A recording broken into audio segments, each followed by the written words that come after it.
All right, we are live. Welcome, everybody, to the Gunner Technology Livestream, a weekly tech talk for non-techies and techies alike. I'm your host, Aaron Merkins. With me is CEO of Gunner Technology, Cody Swan. What's up, Cody?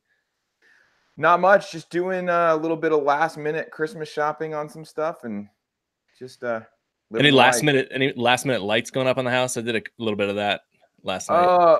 Well, interestingly enough, so like the house is like a finalist for the city voting around here. Oh, So nice. I actually contemplated running out and buying a ton more lights because the bus comes by like on certain days. So I contemplated running out and buying a ton more lights and just like throwing them in the yard. But Yeah. I went to Lowe's and Home Depot, and pretty much they were cleared out of lights. They did a really, you know what's interesting. Same thing happened with the Lowe's by my house. They have absolutely no Christmas lights left. Well, it's funny. They were half off. They totally, and everything that's left at Lowe's is 75% off, but they did a really good job of managing inventory. Like, it's always better to have too little than too much, because otherwise that's just dead money after Christmas kind of thing. Yeah, so, I mean, you don't want to end up with like 1,000 boxes of Christmas lights. Yeah, around. Exactly. So they did it right. The interesting thing was basically like that they did one order and then they were out, which that's the lesson for everyone here is try to plan your inventory and always have, it's always better to have too little than too much. And if you need help with analytics for your inventory, give us a holler. That's right. Logistics and analytics. We can help you out there. We can indeed. And if you want to get in touch with us, a good way to get in touch with us is on our Facebook page, where you can also sign up for the Country Store giveaway. Country Store is a lifestyle brand for anyone who loves the outdoors. You can visit them at countrystore-outfitters.com.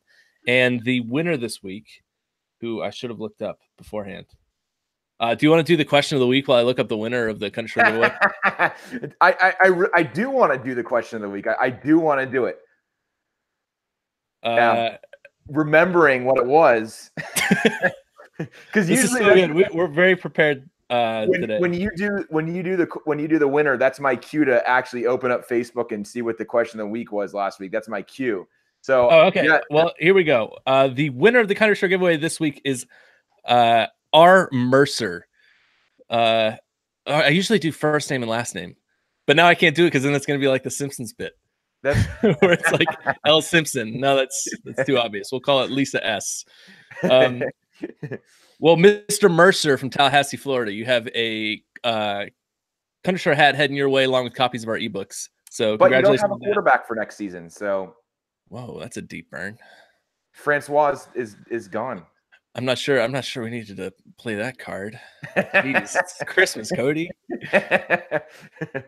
And this season of all seasons, what were they? 5 right. Missed the first bowl in like 30-something years. Jeez.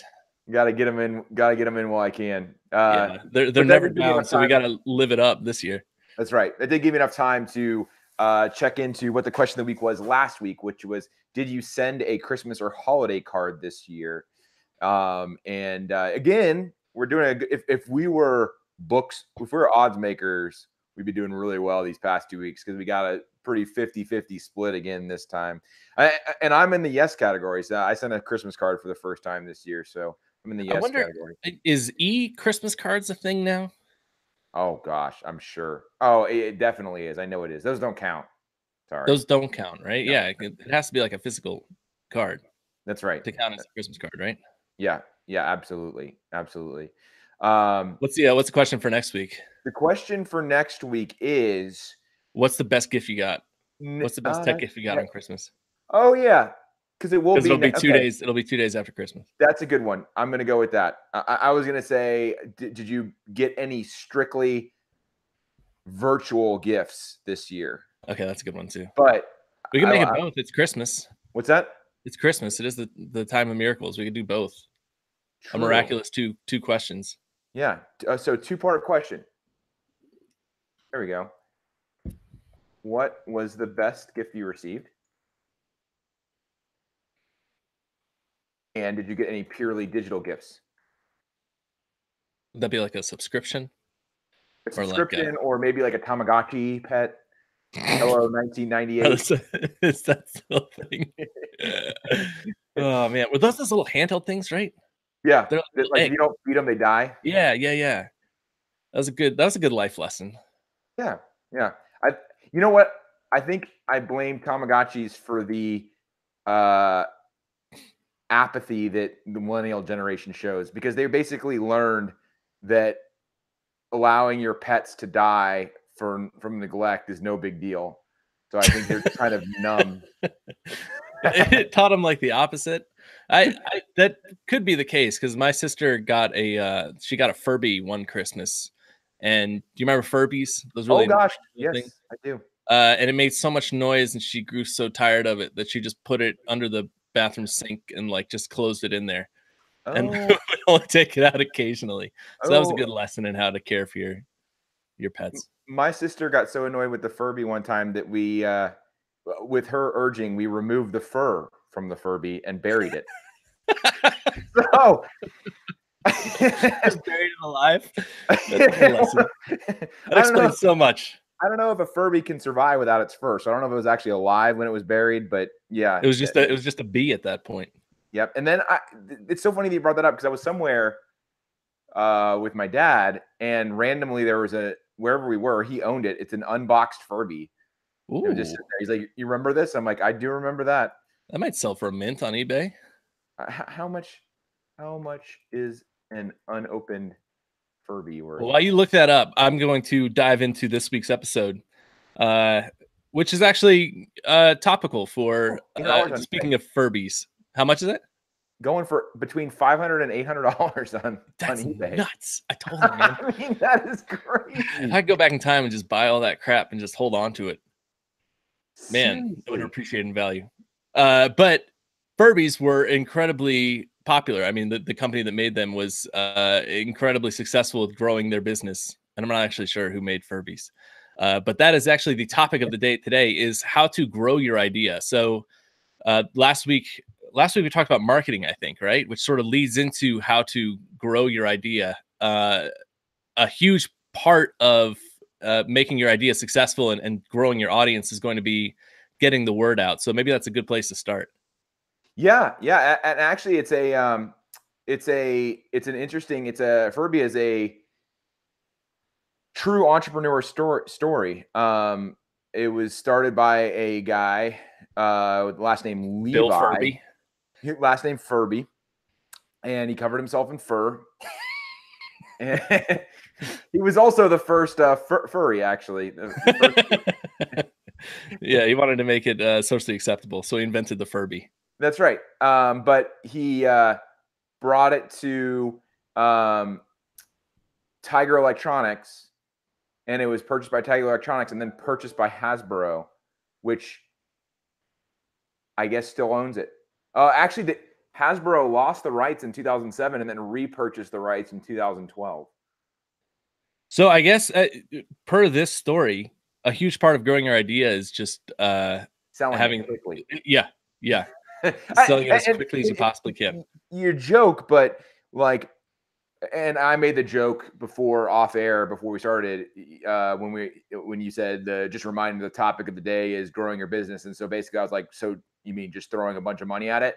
And it's a joke, but it's behind every joke there's an inkling of truth. I don't know if that's actually true, but it sounds good. And so you need to get your idea or your product, once you have a product, into someone's hand that has a lot of money, either through investment and they infuse your company with cash, or get it to someone who already has a lot of money invested in things like distribution channels, marketing, and things like that. So it's everything has a shelf life. Everything has a shelf life, as we're seeing with Facebook. Even Facebook. By the way, side note, going way back to one of our first series when we were talking about the tech giants, and one of the questions was, which one do we see the most likely to fail? And I was like, I don't think Facebook is going to last for that much longer. And I mean, in comparison to the other ones, and it's looking pretty dicey for Facebook right now. So it's pretty bleak. They've had a bad run of it the past 4 or 5 months. They really have. They really have. And as we've seen in our industry work, there's starting to be a big shift from like more open social networks and public social networks to more niche social networks. So it is looking pretty bleak for Facebook. I mean, I wouldn't say that when they have just, billions of dollars in revenue, but It's not looking good. Bigger companies than that have completely collapsed in a matter of, I mean, weeks sometimes. So it's not unheard of. And actually, anyone who's abandoning Facebook should check out Post Toast at posttoast.co. It's another business that we work with. It's a sort of a social network for friends and families where everything is private and you can share all your stuff together. So definitely check out posttoast.co. But to your point, I think one of the most important parts of growing your business is sort of riding whatever initial wave of publicity you might gather. It's you need to have the resources to be able to jump on that if it ever sort of happens, because you want to sort of, you don't want to let that wave die, basically. Right. If you have lightning in a bottle, you want to shake it. Yeah. So yeah. So when you want to be prepared for when you have that tipping point, that you can take advantage of it as quickly as possible. And what that means is cash, because you need to be able to, once it starts to show interest, once it starts to take off, you take full advantage of that hype. And you can't take full advantage of the hype if you don't have the cash, because usually what happens is there's a lot of hype and not a lot of cash. And then when the cash starts to come up, the hype starts to go down. So basically, you want that cash to match the hype so you can just get it out there to everyone who's hyped about it in any way, shape, or form or fashion. In the case of a Furby, it was an acquisition or multiple acquisitions. But it could also be in the form of getting that venture capitalist to invest, even getting that angel round of investment, some way to get that cash. Usually an acquisition is much better than investment, because that's not a buyout. They're investing in you and they expect you to kind of make the product an ongoing concern. When you sell it, you're just kind of washing your hands of it. They may ask you to come on board and for 4 years or whatever and oversee the product there. But in my opinion, that is a much better deal than taking investment dollars. And I know you and I have a slightly different outlook on finances and exit strategies than most people. We come at it from a standpoint of, just look at it from a standpoint of how much money do you need to support the lifestyle you want? And then that's your exit strategy. So why try to raise, say, $20 million to get to a $500 million exit via acquisition when you can forego the investment and get out at a $50 million exit? Because the difference between say 5 million and 15 million to me is negligible. So Yeah, and it's a great point too, because people really become wed to their ideas and they have a really hard time letting go of it, which we don't seem to have that problem. But I mean, what advice would you have for people who are, I guess, wary or hesitant to let someone take over their company? I mean, I would ask yourself what the purpose of the company was. Like, if why did you start this company? And usually, I mean, people are like, to make the world a better place or to make money or whatever it is. Generally speaking, an acquisition is going to help your goal. Now, there are situations where companies are acquired just to eliminate competition. Again, I would be okay with that. Like, if Facebook, say for Post Host, for example, like Post Host starts to get really big and Facebook wants to purchase Post Host and shut it down immediately just to eliminate competition. That's something you have to ask yourself. That's dicey, because in that case, you're doing a sort of a disservice to your customer base who already came along. Like, you're basically selling your customers out. And I never advocate doing that. So in that case, you may look at it and be like, yeah, this is a lot of money, but I don't want to do my customers wrong. So thanks, Facebook, but we're going to try to kind of go at our own and maybe sell to Google, who's going to try to grow Post Host rather than eliminate it, kind of thing. And we'll talk more about how to sell your business, the actual logistics of selling your business next week. I guess one question would be, in terms of actually growing your idea, how important is word of mouth versus how important is just getting a ton of advertising out there, just blasting, a huge audience with notifications about your idea? Yeah, so word of mouth is really tough, especially, again, like, if it's we talk about this all the time. If it's a B2B product and you're trying to capture, every kind of, let's say, major retail chain, like you've got a enterprise level application that you're trying to sell to the big retailers. Word of mouth is a lot better because they kind of talk and one tells the other how great it is and they look into it. In sort of a mass level product where you're trying to reach just the masses, you got to kind of break through that noise barrier that people are inundated with every day to reach them. And so that's where, that's why Facebook makes billions of dollars from advertising. That's why Google makes billions of dollars from advertising, is because companies need some way to constantly reach these people. And that's, again, why we always say, at least whatever your development budget is, at least match that with marketing, and probably 2x it, 3x it, especially as the product becomes more and more stable. Again, going on the scale, when you're first starting out, your development budget's down here, your marketing budget's down here, but then they'll kind of cross, and the marketing will probably exceed the development at periods of the in the life of the product or platform. Yeah, I mean, it's really the Hollywood model of marketing. For folks who don't know, if you see the production budget for a movie, basically double it, and that's how much they spent, because they match production budgets now for marketing. I mean, marketing is that important for anything. I mean, whether it's entertainment, whether it's a technological product, whatever it is. One question maybe we should talk about is on the technical side of things. How do you actually grow the team with the product? I mean, when do you decide to bring on additional developers, additional engineers, additional designers? Because at some point you're going to have to match the size of the audience with the size of your development team. Yeah, I mean, and again, it depends on how you're structured. Do you have an in-house team, which that's going to get pretty expensive, or are you using kind of a partnering relationship with a company like ours? If you're using a company like ours, it's pretty simple. We look at the features that are requested, and we basically develop several plans. Like, we can get this new feature that you want pushed out in 2 months with the current team, but we have to focus just on that feature. If you want us to build this feature and this feature in 2 months, we're going to have to add, an engineer or a designer or things like that. It's tough to do that by yourself. If you're not an expert in kind of evaluating technology needs and product needs, you kind of learn the hard way. And one of the biggest wastes of money is just having a developer sit around and do nothing. Or maybe even worse is having too many developers working on one part of the project, trying to force it to go faster.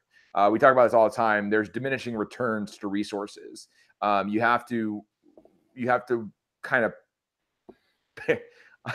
paralyze is not the word I was looking for, but you have to make the work parallel in order to take advantage of additional resources. Call it parallelized. You can't just throw 4 developers on one feature because then 4 developers isn't 4x. It's going to be closer to maybe 2.5x. Right, exactly. So you're getting diminishing returns. Whereas if you're smart about the way you develop it, you have 4 different features. Maybe put 1 developer or 2 developers on each feature, and then you are getting the return on those resources that you're allocating.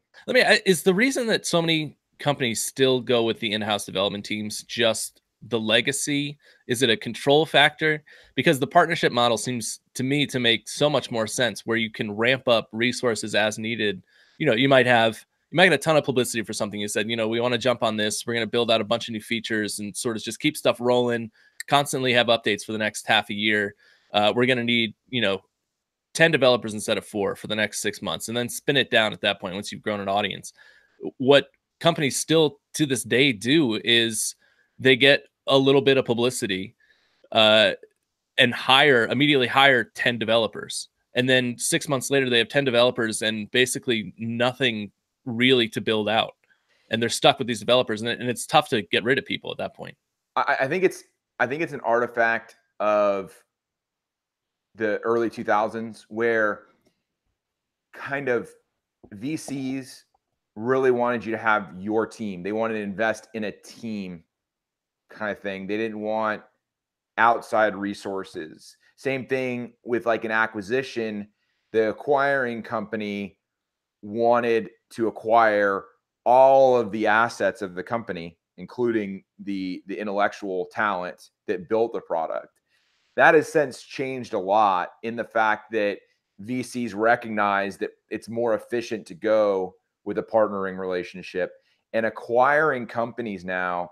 It's funny because the companies that are doing the acquisitions, those are like the only companies that really should have full-time developers. The big boys who, no matter what, will have constant work for developers to be doing every single day, no matter what. So the acquiring companies, they don't really want to bring on like more engineers because they've got engineers. They'll want a transfer of knowledge period, where if they're acquiring it, they have a relationship with whomever built or manages the product to kind of assist their engineers in taking control of it. But those acquiring companies, they don't want really more developers. They want to let their developers and engineers run the product once they acquire it. That is really interesting because the model seems to be acquiring expertise more than talent at this point, because there seems to be a wealth of talent, but these sort of niche industries like Facebook acquiring Oculus, for example, they were mostly acquiring their knowledge of VR headsets. So that seems to sort of be the future, is, or maybe a good direction for product ideas too, is to sort of find a niche that hasn't been successfully tackled yet, sort of become the world leading expert in that technology and hope for an acquisition down the line. Yeah, and also the acquiring company really wants the visionaries. They want the Steve Jobs of the company, because they don't want, generally speaking, the acquiring company doesn't want to acquire it and let it die. They want to combine their expertise with the expertise of the company that's being acquired. So in terms of Oculus and Facebook can reach a lot of people. That's the Facebook strength. They can reach a lot of people, and they can add social aspects to the technology of the Oculus. But whoever that guy, and he was in the news not too long ago, who actually invented it, they want him on board. They want him on their team to like guide the product roadmap, because he's like the visionary of the product. So they want him locked up for like 4 or 5 years to help grow the vision of the product. You're talking about Ozzy Oculus? Yes, The Ozzy inventor of the Oculus. Oculus. That's right. That's right. We had a funny question here. Don't you just need a celebrity to use your product to grow it? Which is, I mean, it's as you said, there's a little bit of truth in every joke, but that actually, the import of influencers these days on the growth of your product can't be ignored. I wish it could be ignored, but it actually can't be ignored. Yeah, it's crazy. You need a celebrity to, but like, as with anything, that used to be really effective, and then people try to shortcut it. So you can't pay a Kardashian $10,000 for one tweet and expect your product to take off. You Like, can't pay a Kardashian $10,000, period. You're at least looking seven figures for them to do anything. True. For you to answer the phone. You have to get a celebrity to like be a brand ambassador. So like they need to like have your, if it's a piece of clothing, if it's apparel, they need to be wearing your apparel at all times. You need Chris Berman doing commercials for your food service. What was that one called? Meals on Wheels. I can't remember what the name of that was, but there's some. It was like Nutrisystem, maybe something like that. Right. Chris Berman, Dan Marino. They had all those Nutrisystem. Guys. That's right. And so like what you really want is you want like Chris Berman when he's on the set of SportsCenter to have like a Nutrisystem shake. Just eating a burger on set while he's doing SportsCenter. You want it like everywhere, because here's the thing, just there's more and more influencers out there. I mean, so much so that we have like internet celebrities, YouTube celebrities. And so even the influencer market gets a little bit crowded. So one tweet or one gram, is that what they call an Instagram? 1 gram. Yeah. One gram of Insta isn't going to like launch your product. But if you have a well-known celebrity who's just kind of walking around with your product, or if it's in the case of an app or a platform, who's constantly using your app or platform, yeah, that's huge. As a matter of fact, one of the I think it was a Kardashian, really was responsible for a big uptake in Snapchat. And then when the redesign came out, they were like, well, time to move to Instagram or something like that. And like so many people followed her out the door when Snapchat did that. The Kardashians giveth and the Kardashians taketh away. That's right. That's right. I was going to say, one thing you keep in mind with that is also to sort of target your influencers. Like if you have a new game, like PewDiePie or some huge gaming celebrity is probably who you want to go after. Yes. Yeah. You don't necessarily want Kim Kardashian pumping your new mobile game. Although maybe you do. I guess the Kardashians kind of like they could sell anything to anyone. So, but the point being, you want to get the right influencer getting the word out about your product. How do you say his name? PewDiePie? PewDiePie. Like and the reason I know PewDiePie, he was recently, I think he's the #1. He has more subscriptions on YouTube than anyone now. There was like a big push to make him the most subscribed to channel. So I think he has like 1 billion subscribers now. He had like 500 million people sign up because it was. I think it's a joke. I don't know if I don't know what's a joke and what's not anymore. But I think it was like I think it was tongue in cheek trying to get people to subscribe to him. But then all of a sudden he has like 1 billion subscribers. Okay, and YouTube is freaking out a little bit. I heard his name recently and I was like, I don't know who this is. Hey, speaking of tech news, as a side, actually, maybe we should do like a 2-minute. We should do a 2-minute episode on what I was just about to say. But there's a drone. Can we get PewDiePie on the horn? Let's see if we can get in touch with him. I'll shoot him a message. He probably doesn't get too many messages. Any last thoughts on growing your idea? No, I think, like I said, the biggest takeaway is understanding that everything has a shelf life, and it's hard enough to get to the tipping point. The last thing you want to do if you're one of the few that get to the tipping point is hang on for too long. That's the last thing you want to do. You don't want to get Bitcoined. It's like it's not let your babies die so much as like let your babies go.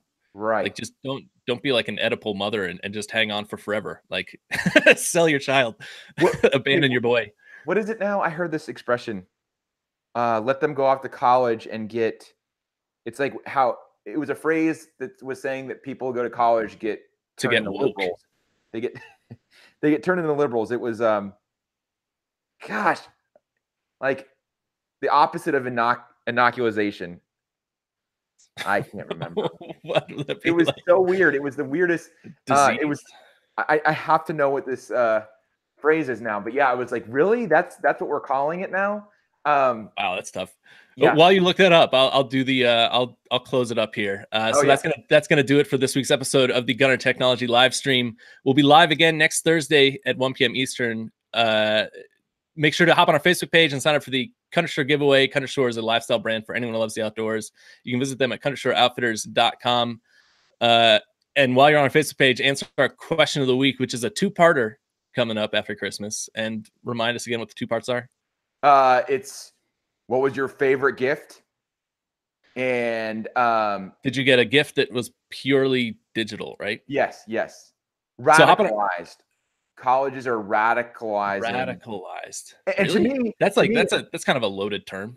Yeah. Well, to me, I don't know. Maybe it's just like a construct in my head, but radicalization, becoming a radical seems different than becoming a liberal. It almost seems like 2 different ends. And I get now that I'm saying it that you can be a radical in anything, but I don't know. That just didn't seem to click in my head.